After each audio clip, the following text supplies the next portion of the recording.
এইবিলাক খাটি খোৱা হয়, এইবিলাক দেশী বডি হয়, দেশী। এইবিলাক কোনো মানে ই নহয়, ইনজেকশ্যন মাৰা বেডি নহয়, ৰিয়েল হয়। মোহন বৰুৱা গেদা তোক মানে কৈছোঁ, তোৰ যোনটো মানে বডি কাটিংটো মানে কাটিঙৰ বিষয়ে কৈছা, তোৰ মানে খোৱাৰ কাৰণে মানে এনেকুৱা হৈছে। তই মানে ডাইটটো ভালকৈ ল'বি আৰু প্ৰটিন চটিন কিবা ল'বি, নহ'লে মানে তোৰ অৱস্থা কিন্তু বেয়া, মই চাইছোঁ তোৰ। আৰু আমাৰ ইয়াতে যে মানে হাজিৰা কৰে মানুহে, সেইবিলাকতকৈ তোৰ মানে একদম নায়েই, তাৰমানে ক'ব তুলনাত মানে কৰিবলৈ নাই। তই প্ৰটিন ল'বি, ভাল প্ৰটিন ল'বি, মোক মানে মেছেঞ্জাৰত মেছেজ কৰিবি, মই প্ৰটিনৰ নামটো কৈ দিম।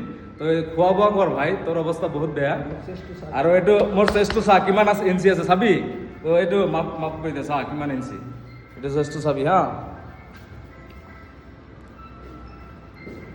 কিমান আছে, 42 ইঞ্চি চাইছা। এইটো মানে ফুলাই দিয়া নাই, ফুলাই দিলে মানে 45 মানে আপাৰ হৈ যাব। তো গেদা আমাৰ লগত চেলেঞ্জ নকৰিবি গেদা, তোৰ বডিটো আগত চাই ল, একদম মানে শুকনা বডি হয়, এনেকে নেৰবেৰা হৈ গৈছে আমাৰ।